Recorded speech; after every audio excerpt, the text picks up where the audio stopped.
Et Patricia, je te laisse la parole. Donc, bon matin tout le monde. Parce que je présente mon écran, je ne vois pas les caméras de tous, je ne verrai pas les commentaires. Donc, pendant la présentation, si vous avez des questions, n'hésitez pas à les écrire dans la fenêtre de commentaires. Éric est mon adjoint pour cette présentation-là, donc va faire l'analyse de si c'est un besoin immédiat ou on peut traiter à la fin, parce que c'est certain qu'il y a beaucoup d'informations qui vont être partagées, puis ça peut être difficile de répondre au fur et à mesure, sauf que s'il y a des questions urgentes ou vraiment à propos, je laisse la liberté là, à Éric de m'interrompre quand je laisse quelques petites pauses. Puis, comme Éric disait, la présentation, l'enregistrement va être partagé. Puis, je vais aussi partager un document PDF avec les liens là, que vous pouvez cliquer dessus parce que c'est certain que je laisse plein de ressources. Ce n'est qu'un survol des fonctions d'aide technologique pour l'écriture.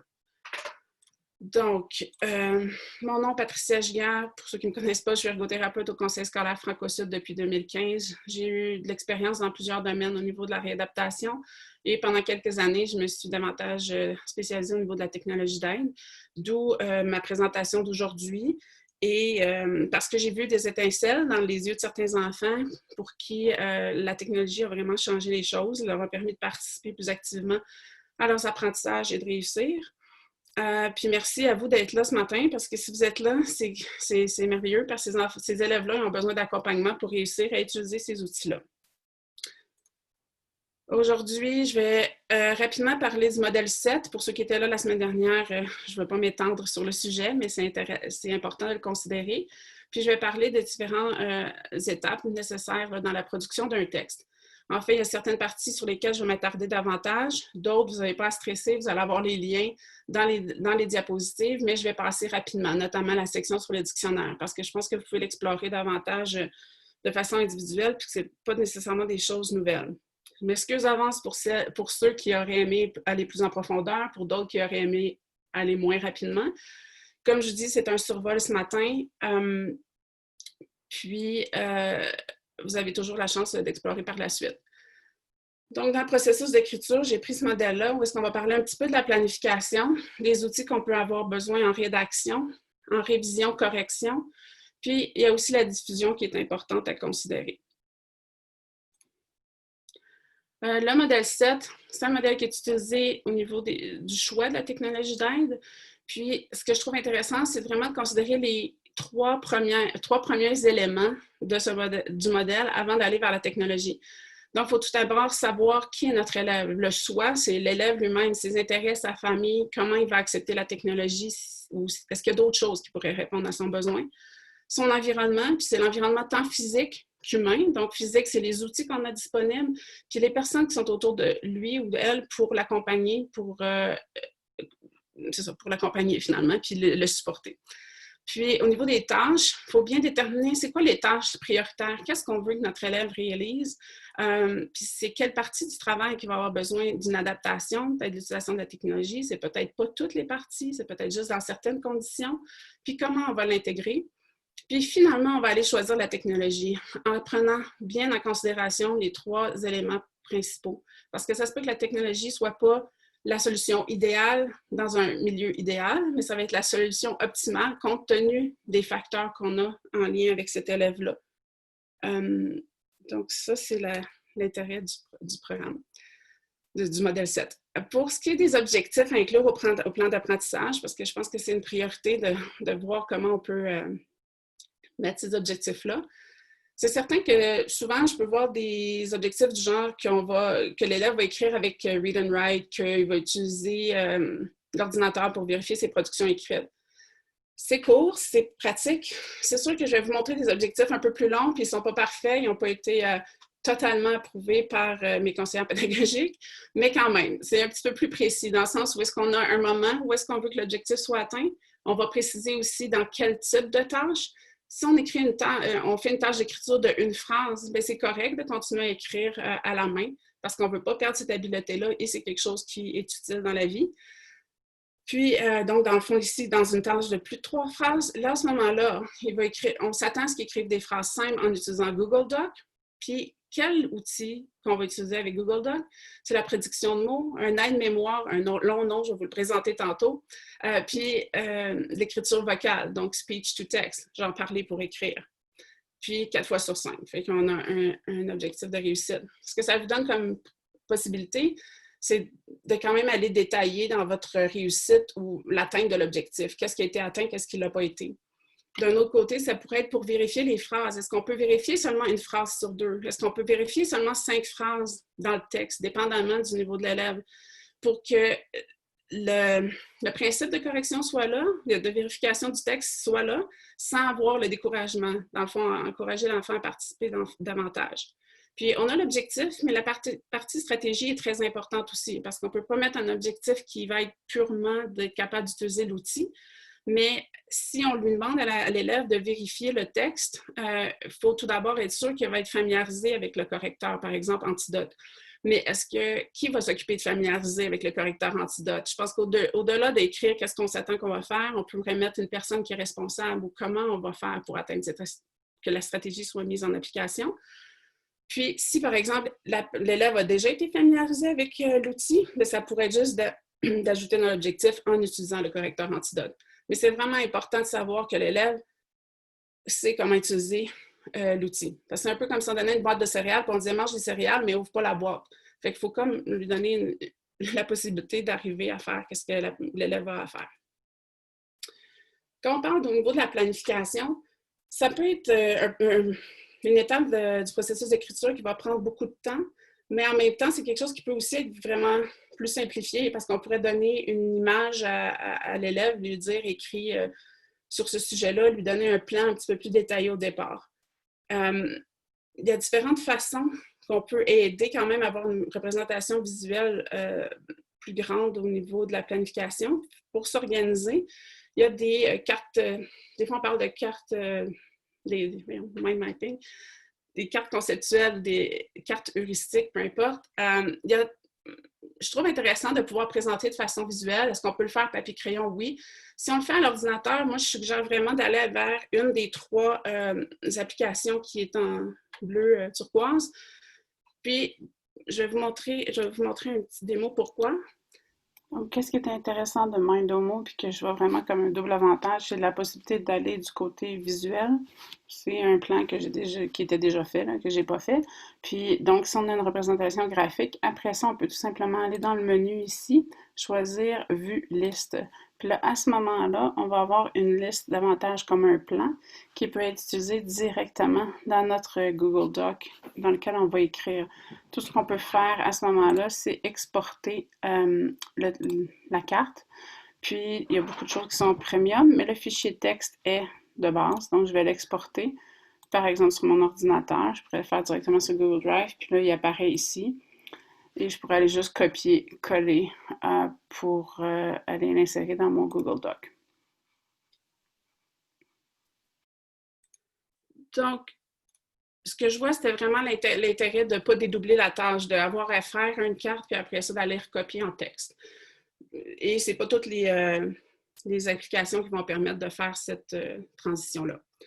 Pour une autre possibilité, dans le fond, c'est si notre élève a de la difficulté à penser ses idées et les mettre par écrit, parce que ça demande une traduction, ça fait appel à plusieurs fonctions.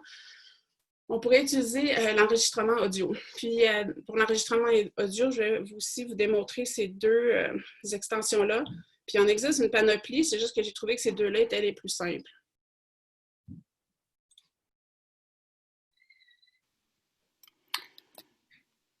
Donc, pour ce qui est d'utiliser le message vocal dans Google Doc, ça peut être faisable. Par exemple, si vous avez déjà déterminé qu'est-ce qu'étaient les parties du plan, vous allez voir, il y a déjà 2 mots en jaune, donc j'ai déjà trouvé une idée sur ma situation initiale que j'ai enregistrée. Je pourrais écouter ce que je me suis enregistré. Puis pour le dénouement, par exemple, si là je sais une des péripéties, finalement, j'ai trouvé ce que je voulais mettre. Donc, je vais aller juste mettre mon curseur sur péripéties, ajouter une note vocale. Donc, le personnage principal va se casser une jambe. J'arrête. Je vais juste l'ajouter. Je pourrais réécouter si je voulais avant. Et à ce moment-là, le mot va devenir en jaune et puis j'ai ma note qui est là. Donc, je pourrais aller écouter. Puis là, je peux aller réécouter ce que j'avais à différents endroits. Ça fonctionne super bien dans Google Doc, mais le message vocal ne va pas apparaître dans les PDF, ne va pas apparaître dans Google Slides, ne va pas apparaître dans certaines choses. Donc, j'ai trouvé une autre extension qui est quand même assez simple, qui va se retrouver dans toutes les pages Google et on pourra insérer des liens où est-ce qu'on veut. Ça s'appelle c'est le petit micro bleu. Ça s'appelle Talk and Comment. Je peux l'activer et la désactiver. Des fois, quand elle est activée, ça peut ralentir Google Doc, donc on peut choisir de désactiver. Mais dans le cas ici, par exemple, j'ai choisi que dans ma situation initiale, ça allait se passer aux Jeux olympiques de 1896, mais j'avais des informations à reprendre. Je ne veux pas copier-coller. C'est trop dur de me souvenir d'aller l'écrire dans mon Google Doc. Fait que je vais juste écrire m'enregistrer et automatiquement quand je clique sur le petit micro bleu qui est à droite, ça va enregistrer. Donc les Jeux olympiques étaient à Athènes en 1896.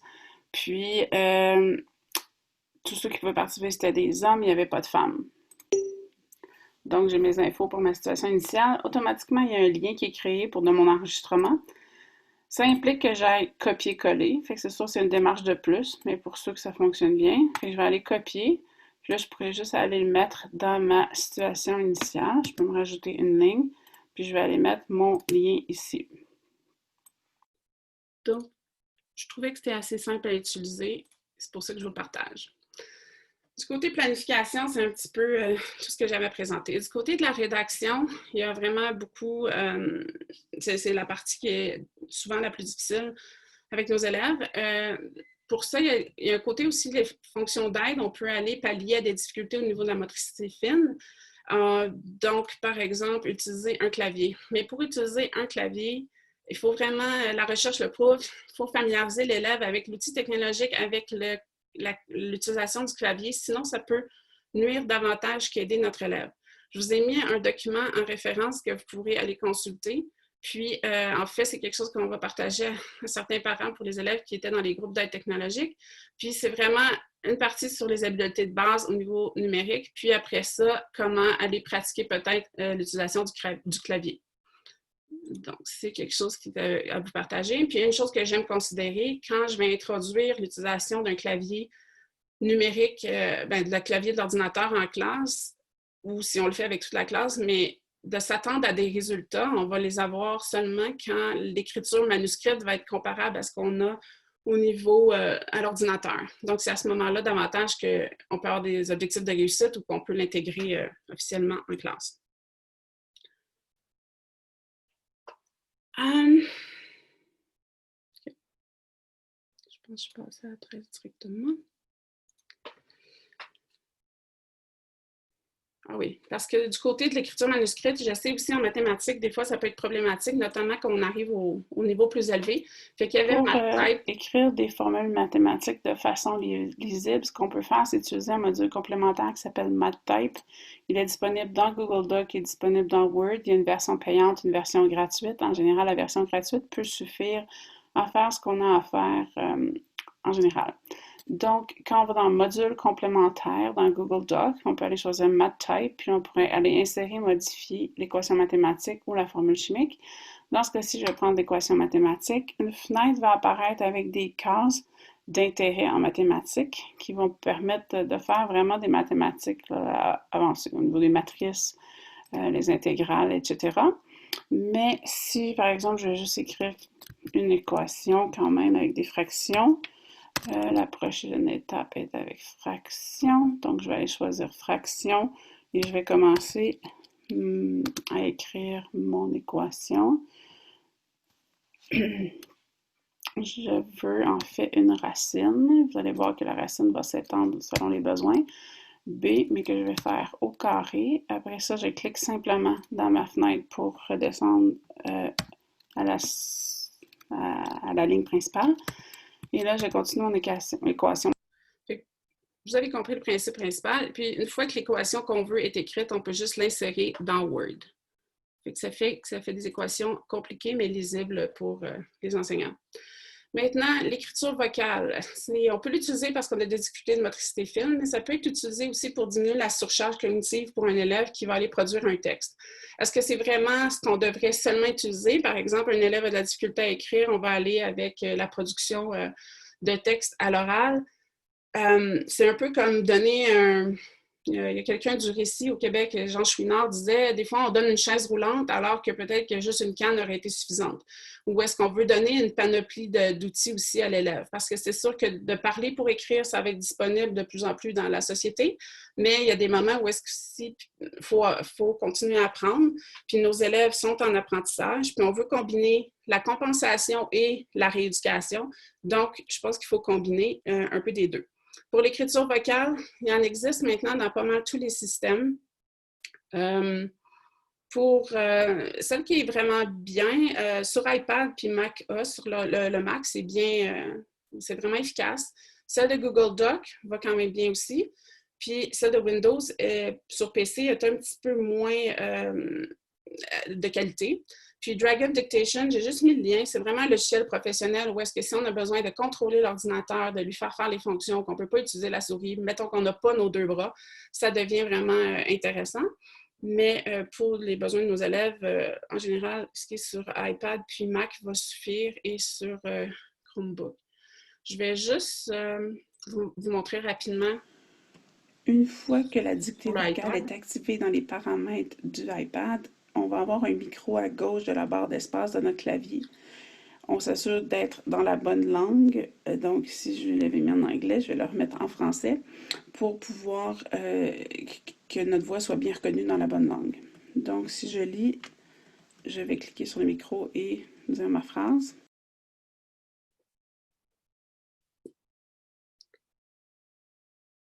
Vous ne m'entendez pas la dire, mais je l'ai dit.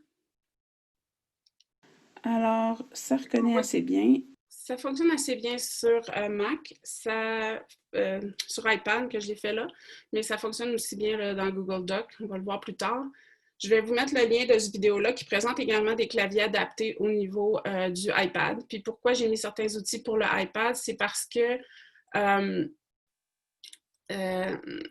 l'iPad peut être utile même pour nos élèves après la 4e année, parce que l'iPad fonctionne une application à la fois.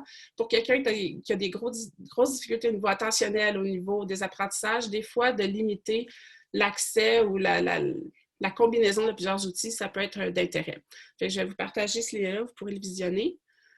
Puis là-dedans, vous allez voir que la plupart des outils, tant sur iPad que sur les outils technologiques, ça va être davantage des outils qui vont avoir une prédiction de mots orthographique. Fait que ça, c'est une fonction d'aide pour s'aider à orthographier les mots.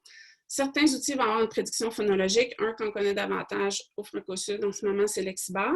Puis c'est un des meilleurs également en ce moment au niveau du français. Il va y avoir des prédictions pictographiques, donc avec images. J'en ai mis quelques exemples sur iPad. Puis le seul qu'on a vraiment accès au Franco-Sud en ce moment, c'est Lexibar également.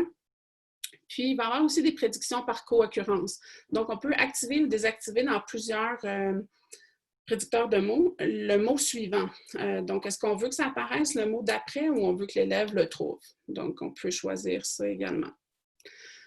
Un livre vraiment intéressant qui a été écrit par Audrey Fortin, orthophoniste. Je vous ai mis la référence ici. C'est L'apprenant et ses aides technologiques. C'est vraiment rempli d'exemples concrets de quels mots faire écrire à l'enfant en premier au niveau de la prédiction de mots, quelle procédure suivre. Donc, quand on va commencer à écrire avec une prédiction de mots, on va écrire les 3-4 premières lettres d'un mot. Après ça, on va regarder la boîte de prédiction. Puis, on va choisir le bon mot parmi les mots qui sont suggérés. Puis, elle suggère également d'écouter le mot. On sous-estime souvent la rétroaction vocale, mais des fois, notre élève peut penser que son mot est bien écrit, mais il ne l'est pas nécessairement. Si le mot n'est pas suggéré par le prédicteur de mots, qu'est-ce que je vais faire? Je peux trouver l'erreur au début du mot en me posant des questions. Puis vous les connaissez aussi, vos élèves, fait que vous pouvez les encourager à aller vers certaines questions plus que d'autres peut-être. Est-ce que c'est une erreur de son? Est-ce que c'est une erreur d'orthographe? Est-ce que tes lettres ont été inversées? Est-ce que les lettres ont été oubliées? Puis on pourrait fournir un aide-mémoire à l'élève aussi pour l'apprendre. On va réécrire le début du mot en corrigeant l'erreur. Puis là, on va regarder si le mot est dans la boîte de prédiction. Puis une fois qu'on pense qu'il y est, on va l'écouter, puis on pourra le sélectionner. Puis ici, par exemple, l'élève fait souvent, ça c'est la fameuse feuille avec les liens phonographémiques, que Audrey Fortin a créé puis qui est disponible sur son site de partage. Donc, elle a un en anglais et une feuille, une mémoire en anglais et une en français. Puis, celle en français qui est ici, un extrait, elle les a classées vraiment les erreurs phonographémiques que les élèves font en fréquence. Puis après ça, elle les a aussi catégorisées, qu'est-ce qui arrive au début du mot, au milieu du mot ou en fin de mot. Puis, ça pourrait être de simplifier cette liste-là si vous savez que votre élève, c'est les BP qui va davantage inverser ou des choses comme ça. Donc, c'est vraiment une ressource intéressante. Puis, ce que ça fait, c'est qu'avec cet outil-là, on va voir tantôt la différence avec Read and Write puis Lexibar, mais pour certains élèves où est-ce que Read and Write a plusieurs outils intégrés, où est-ce que ça fonctionne bien, mais qu'il y a toujours des erreurs avec des sons spécifiques, bien, cette aide-mémoire-là, combinée à l'utilisation de Read and Write puis une bonne stratégie métacognitive pour notre élève, va peut-être fonctionner. Tandis que pour d'autres, il va falloir aller vers quelque chose de plus évident pour l'enfant. Donc, aller vers Lexibar. Fait que sur iPad, c'est ces claviers-là que vous allez voir, démontrés dans les vidéos précédentes. Puis, sur Mac et PC, en ce moment, Lexibar est disponible. Très bientôt, il va l'être sur iPad. Il va aussi l'être sur Chromebook. Sur Mac, PC, iPad et Chromebook, il y a WordQ qui est disponible. Mais WordQ va avoir différentes options de disponibles, dépendamment de sur quel outil il est. Puis WordQ 4, qui est la version qu'on utilisait au Franco-Sud, ne fonctionnera pas avec la nouvelle version de macOS. Donc, c'est quelque chose qui est peut-être moins considéré en ce moment. Puis, c'est pas dramatique parce que vous allez voir qu'il y a des options de Lexibar gratuites qui vont peut-être aller répondre à ce besoin-là. Puis, dans le navigateur Chrome, bien sûr, on a Read and Write qui peut être disponible au niveau de la prédiction de mots. Là, je vais vous laisser une petite vidéo qui vous démontre un peu les deux. Donc, pour écrire avec Read and Write, les options qui seront d'intérêt, c'est la prédiction de mots. Le dictionnaire, on en a déjà parlé quand on a fait la session sur la lecture, peuvent être utiles quand même pour vérifier nos mots. Ce qui va être d'intérêt également, c'est pas mal ça. Donc, juste simplement savoir aussi les options, par exemple, que vous avez de possibles. Donc, si vous venez cliquer sur les trois petits points qu'il y a ici à droite, vous allez avoir dans les options le choix de la voix générale, la vitesse, la lecture. Est-ce que vous voulez que ce soit une lecture qui continue, que ça se dit chaque mot, qu'à chaque phrase que vous allez écrire, que ça veut le mentionner. La traduction se fait par l'anglais. La prédiction de mots, on peut choisir, est-ce qu'on veut 3 mots, est-ce qu'on en veut 10? En général, je suggère de commencer à 5. Puis, s'il n'y en a pas assez, on peut augmenter, ça se fait assez facilement. Est-ce qu'on veut que la petite boîte suive le curseur? Est-ce qu'on veut qu'elle prédise les mots, les co-occurrences, les mots qui vont venir après? Puis, c'est quoi la grosseur du texte dans cette boîte-là? On a la langue, les fonctionnalités. On peut aller désactiver des choses qu'on ne veut pas avoir. Fait qu'on peut simplifier la barre d'outils pour notre élève également. Mais pour l'instant, je vais tout garder. Donc, si je vais écrire et suivre les recommandations, je vais commencer. Bon, ce mot-là, je le savais. Je vais écrire mon mot de la façon que je fais mes erreurs. Je ne vois toujours pas mon mot. Fait que ça n'existe pas. Fait que je pourrais aller vérifier si j'ai fait une erreur au début du mot, mais pour le besoin de la cause, je vais laisser comme ça. Panda. Je vais aller écrire géant et j'ai plus de prédiction. Géant. Je vais aller écrire comme ça. Et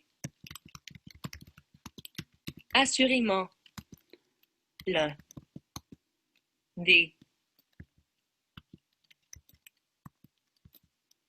Donc, vous voyez que la prédiction Animal. fait son travail. Des. Ok, je vois mon mot, Plus. je vais aller le cliquer dessus. Puis là, je vais aller écrire Migration. mignon, ça n'apparaît pas.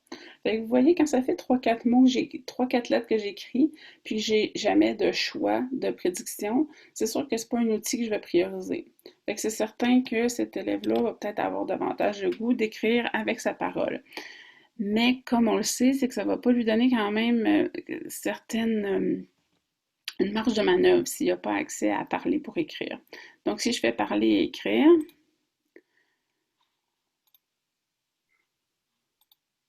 le panda géant est assurément l'un des animaux les plus mignons.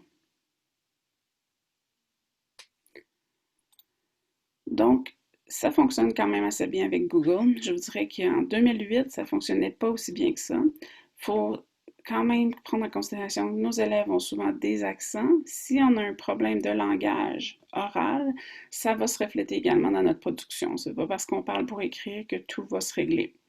Donc, c'est pour ça que pour certains élèves qui écrivent davantage au son, on va peut-être considérer un autre outil qui s'appelle Lexibar. Pour Lexibar, si on ferait CTRL commande A, on va l'activer ou le désactiver. Pour le moment, il fonctionne mieux dans Safari ou dans Word. Ça va changer, mais pour l'instant, j'y vais comme ça. De ce côté, Lexibar, ses paramètres, ce qu'on peut voir, c'est qu'il va reconnaître la langue de façon automatique. On peut aller choisir quelle langue on veut quand même de façon préférée. La voix française, voix anglaise, la vitesse de la voix, le volume de la voix. Pour les fonctions d'aide, on voit qu'il y a un prédicteur phonétique, c'est une de ses particularités, prédicteur orthographique, des illustrations, une synthèse vocale, un vérificateur d'orthographe. Il y a une version gratuite de Lexibar, donc vous l'essayez pour 30 jours.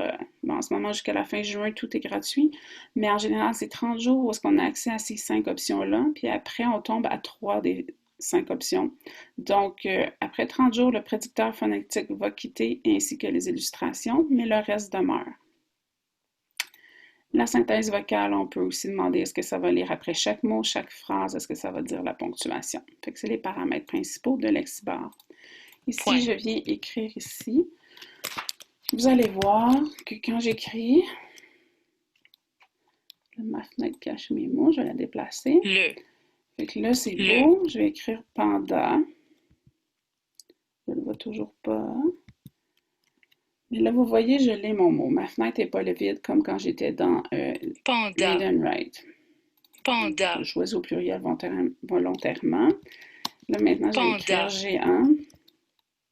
Puis vous voyez que rapidement, il apparaît. Tandis que dans Read and Write, j'avais juste plus de prédiction. Fait que pour nos élèves qui écrivent au son, c'est évident que Lexibar va avoir un avantage. Géant. D'ailleurs, je Ce qu'on remarque, c'est que du côté gauche, une fois on entend le mot, on va avoir la prédiction phonétique. Du côté droit, c'est la prédiction orthographique. On pourrait en activer seulement une des deux. On peut aussi changer l'apparence visuelle en faisant simplement tourner l'écran. Puis on pourrait aller aussi activer ou désactiver les images. Donc ça, c'est pour ce qui est de la prédiction de mots. Ce qui est intéressant avec Lexibar, c'est qu'il y a une fenêtre de correction. Si je sélectionne ma phrase, il y a un petit haut-parleur qui apparaît. Je peux écouter ma phrase, puis on va passer à cette prochaine étape-là, où l'utilisation de la synthèse vocale pour se corriger. Le panda géant est assurément l'un des animaux les plus mignons. Donc, je peux l'écouter simplement comme ça en petit, ou je pourrais cliquer sur ma fenêtre et à ce moment-là, ça s'agrandit, puis je peux aller toujours l'écouter. Le panda géant est assurément l'un des animaux les plus mignons. Donc, il y a le principe de j'écoute ma phrase, puis je vois si j'ai des erreurs, puis il y a la fenêtre de correction qu'on voit orthographique de Lexibar. Je saute à cette étape-là pour sauver du temps dans les vidéos. Donc, ce qu'on remarque, c'est que les mots en vert, ce sont des mots qui, en théorie, existent dans le dictionnaire. Les mots en bleu sont des mots qui sonnent comme quelque chose qui existe, mais c'est peut-être pas comme ça qu'il faudrait l'écrire. Fait que si je clique sur l'un, je vais avoir une correction qui va être possible par la fenêtre de prédiction. Puis là, je pourrais aller voir. Ah, peut-être que c'était comme ça qu'il fallait que je l'écrive. Animal. OK. Ouais, peut-être je pourrais dire animaux. Je pourrais aller écouter. Avec un clic, j'écoute. Avec 2 clics, ça va s'insérer dans ma fenêtre. Ce que ça me dit ici, c'est que mignon en rouge, ça n'existe vraiment pas dans le dictionnaire. Il y a une erreur évidente. Si je clique dessus, dans du côté orthographique, parce qu'il y a la combinaison des lettres là, indique, que du côté phonétique, je vais avoir des suggestions. Le panda géant est assurément l'un des animaux des plus mignons. Donc, on voit que ça a été corrigé au niveau orthographique. On voit aussi qu'il reste des erreurs du côté grammatical. Mais est-ce que c'est dramatique? Pour une première étape, non. Puis après ça, on pourrait simplement cliquer sur « Insérer dans Word », puis à ce moment-là, notre texte corrigé va être inséré dans Word. La phrase que j'ai utilisée en passant, ça vient d'un autre livre que Audrey Fortin a écrit, qui a beaucoup de textes avec des fautes volontaires pour pouvoir aller travailler la correction et travailler des choses comme ça. Donc, elle a un qui était davantage pour les apprenants, le vert, puis il y en a un côté pêche qui est davantage pour quand on est enseignant puis qu'on aide du côté des aides technologiques. Pour juste mentionner, Lexibar fonctionne bien avec Google Drive, Google Doc à travers Safari, comme j'ai mentionné, mais ils sont toujours en correction. Ils sont très rapides à réagir aussi si on a des erreurs de fonctionnement, là, la compagnie qui est basée au Québec. Les options gratuites de Lexibar vont, à un certain point, compenser peut-être pour le fait qu'on n'aura plus accès à WordQ sur nos ordinateurs. C'est sûr que WordQ a d'autres fonctions, mais pour le moment, je pense que ça convient à la plupart de nos élèves. Lexibar, soit fonction gratuite avec accompagnement et outils, soit la fonction qui sera payante. Puis, c'est important que là, je ne mets pas beaucoup d'emphase là-dessus aujourd'hui, mais que l'enfant soit autonome aux côtés de la maîtrise du logiciel. Que ce soit la police, le caractère, le nombre de mots dans la boîte de prédiction, l'emplacement de la boîte de prédiction, quelle synthèse vocale, quelle voix, quelle vitesse que je vais utiliser. Une fois qu'on a davantage utilisé la prédiction au niveau du mot, on pourrait aller analyser nos phrases puis réduire nos erreurs en utilisant la synthèse vocale. Fait que si on écoute chaque phrase une à la fois, puis là, c'est aussi là où est-ce que le côté technique d'être capable de sélectionner le texte de la majuscule jusqu'au point, c'est une habileté motrice que certains n'ont pas, il faut développer. Mais une fois qu'on est capable de faire ça, après ça, on peut vérifier les questions qui sont là. Est-ce que la phrase sonne bien? Est-ce qu'il manque un mot? Est-ce qu'il y a un mot en trop? Je vais faire mes corrections, puis après ça, je peux la réécouter, ma phrase. Puis souvent, c'est une étape qu'on néglige, l'utilisation de la synthèse vocale, mais combinée avec la prédiction de mots, ce que ça va faire, c'est que ça va comme pré-corriger notre texte pour qu'ensuite, quand on va arriver avec le correcteur, le travail du correcteur soit mieux. Parce que c'est certain que notre élève, on ne veut pas qu'il soit en surcharge cognitive, mais le logiciel de correction peut être aussi en surcharge un petit peu s'il y a tellement d'erreurs au niveau phonologique, au niveau qui manque des mots et des choses comme ça. Donc, un petit tableau résumé. Fait que si on regarde, on a vu un petit peu dans la vidéo, mais au niveau de la révision-correction, on a déjà vu la partie rétroaction vocale, donc l'utilisation de la synthèse vocale pour se faire relire sa phrase. Puis, souvent, on va avoir la mise en évidence statique. Ça veut dire que nos erreurs vont être soulignées. Dans Google Doc, des fois, les erreurs vont être soulignées, des fois, elles ne seront pas. Il y a une possibilité d'activer ou de désactiver la mise en évidence statique, parce que ça peut mélanger certains élèves. Je vais vous montrer. Donc, je parlais de surcharge, là, ça illustre un petit peu tout ce qui est demandé quand on écrit. Puis là, on va aller voir au niveau des correcteurs. Parce qu'une fois qu'on a corrigé, comme je disais, la phrase avec la prédiction de mots, la synthèse vocale, là, on pourrait aller voir les erreurs dans le correcteur. Je vais juste m'assurer. OK. Donc, je vais juste aller vous montrer. Si par exemple, je suis dans Word, ici, si je regarde la phrase en haut, je vais voir que j'ai le correcteur orthographique et grammatical qui est activé. Comment je fais pour le désactiver? Je vais simplement en haut, puis aller masquer les fautes d'orthographe, puis masquer les fautes de grammaire. À ce moment-là, ça ne me dérange plus les soulignements. Parce qu'un élève qui est quand même débutant pourrait être mélangé par les différentes choses qui apparaissent. Puis après ça, si on va, par exemple, juste commencer par les erreurs de grammaire, là, j'irai une étape à la fois en allant sur mon erreur qui est soulignée, puis analyser. Puis après ça, il faut quand même choisir si c'est ça ou pas qu'on veut changer. Fait que ça, c'est dans Word. Google Doc, je sais que plusieurs de vous l'utilisent. Je vais juste aller vous montrer un que je sais que plusieurs utilisent, Bon Patron. Bon Patron, de ce côté-là, c'est sûr que si on clique dessus, ça nous dit des possibilités. Fait qu'il faut aller faire un choix. Ce que j'aime moins de Bon Patron, c'est quand même pour un élève qui a un petit peu plus de difficultés au niveau de manipulation motrice, au niveau de la mémoire de travail, faut que je clique, que je me souvienne des fois de ce qui est écrit, que je regarde, que je le corrige. C'est sûr que ça demande une implication plus active. Ça peut être intéressant dépendamment de notre élève, mais dans d'autres cas, ça peut être plus difficile puis rendre la correction très difficile. Puis, dans Cordial, qui est aussi un correcteur gratuit en ligne, là, à ce moment-là, à droite, ça nous dit les erreurs qui ont été trouvées. L'explication est là. Là, je peux faire un choix, mais si je clique dessus, ça va aller le corriger dans le texte. Donc, pour certains, parce que les manipulations sont plus complexes, ce serait peut-être à considérer. Donc, c'était surtout ça, là, je voulais vous montrer. Puis, le procédurier aussi qui était présenté par Audrey Fortin. Donc, c'est vraiment d'analyser, de prendre une décision, d'accepter ou refuser la correction, parce que vous avez tous déjà vécu ça, où est-ce que la correction a été proposée, elle ne faisait pas de sens. Puis après ça, la dernière partie, corriger les erreurs de rupture ou des phrases trop longues, des choses comme ça peut être compliqué. Une autre façon intéressante de corriger, ça peut être de... Vous avez des liens vers les différents correcteurs, mais ça peut être de souligner des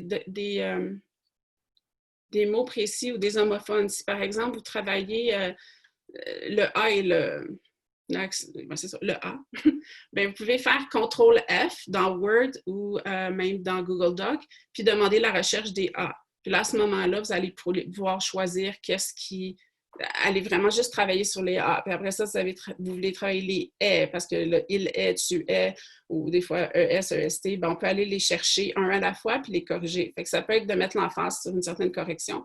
Comme je vous dis, le livre de Audrey Fortin est vraiment plus précis. Puis sur son site, vous allez aussi trouver des formations gratuites en ce moment ou un survol de ces formations qui durent une journée, mais elle va les faire sur 45 minutes, 1 heure, en lien avec la production de texte, en lien avec la généralisation des apprentissages, des choses intéressantes. Je vois le temps qui avance. Fait que comme je disais, la partie révision, correction, dictionnaire, j'allais davantage vous laisser l'explorer de vous-même. Puis, il y a toujours le site de Récitas, qui est comme le site d'adaptation scolaire au niveau technologique, qui va aller décrire chaque fonction d'aide vraiment de façon spécifique. Pourquoi que l'élève en a besoin, qu'est-ce que ça peut faire, comment ça peut aider, puis les outils disponibles. Nuage de mots, je le remets là parce que c'est quand même quelque chose qui disait au niveau de réviser son texte. Si on utilise toujours les mêmes mots, des mots trop fréquents, les mots vont apparaître en plus gros, donc on peut les voir dans un nuage de mots de façon plus visuelle pour quelqu'un que c'est ça qu'on travaille. Je vais terminer dans la section au niveau de la diffusion. La diffusion, je vois ça un petit peu comme la motivation finale de l'élève. Des fois, d'écrire un texte, pour une note, c'est peut-être moins motivant pour certains. Fait que des fois, d'avoir à écrire une lettre, une carte à un ami, à un membre de notre famille qui est au Québec ou à l'extérieur ou même autour de nous, ça peut être intéressant. Utiliser un courriel, des fois de s'amuser à utiliser des médias sociaux dans la mesure de la sécurité, de la confidentialité et tout, mais des fois, il y a la possibilité de faire des faux messages textes aussi, fait que ça peut amuser certains enfants de pouvoir le faire, tant que c'est utilisé à bon escient, bien sûr, puis vous savez que ça va l'être. Puis Tar Heel Reader, je vais vous laisser explorer, mais c'est un site où est-ce que des livres simples sont disponibles, une seule phrase à la fois. C'est bon pour des lecteurs débutants, mais c'est également bon si on a un élève qui écrit des phrases simples, mais qui voudrait écrire un livre que quelqu'un peut accéder dans le monde entier. Fait qu'il y a une possibilité d'aller créer à ce niveau-là. Puis pour certains, ça peut être assez motivant. Fait qu'il faut juste avoir un mot de passe, mais on peut, le site l'explique bien. Fait que grosso modo, ce que je voulais vous dire, c'est qu'il faut bien tenir compte de tous les facteurs environnementaux puis des ressources disponibles avant d'aller choisir la technologie qu'on va attribuer à un élève. Puis il faut vraiment, la recherche le dit, ma pratique professionnelle ainsi que plein de collègues que j'ai rencontrés, il faut vraiment être capable d'avoir un accompagnement auprès de l'élève pour que la technologie soit utilisée puis que ça soit efficace, versus que ça soit décourageant puis qu'on n'ait plus le goût de l'utiliser. Fait que c'est pour ça que c'est important d'avoir une personne ressource, une personne qui va soutenir l'élève, puis que l'élève peut se tourner vers cette personne-là pour se faire aider. Parce que sinon, si j'utilise Read and Write, puis que les mots apparaissent jamais, je vais juste la mettre de côté, puis je n'aime pas l'outil. Alors que des fois, on pourrait ouvrir des portes à certains élèves en leur permettant d'utiliser la technologie de la bonne manière, puis le bon outil. Puis des fois, je recommande aussi de vous-même utiliser l'outil. Quand je travaillais au niveau des appareils de communication, pour que les personnes, dans le fond, les personnes qui ne pouvaient pas s'exprimer puis qui devaient utiliser un appareil pour communiquer, pendant 24 heures, j'ai fait le défi d'utiliser un appareil de communication. Puis j'ai vraiment réalisé où est-ce que ça buguait des fois, où est-ce que j'économisais mes paroles. Fait que je pense que de le mettre en pratique, de l'utiliser quand c'est possible, pour un court laps de temps ou pour longtemps, ça peut être quelque chose de vraiment facilitant parce que vous vous mettez à la place de l'élève. Donc, c'était cela.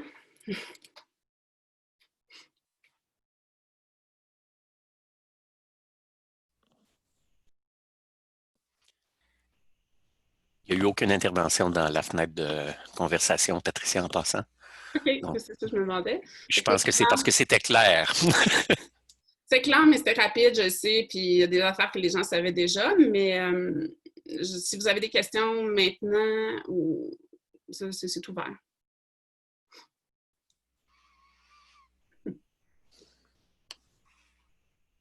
Donc, il y a quelques personnes qui te disent merci. Je vais te laisser ouvrir la fenêtre de conversation pour... Et ne vous gênez pas si vous avez des questions pour ouvrir le microphone.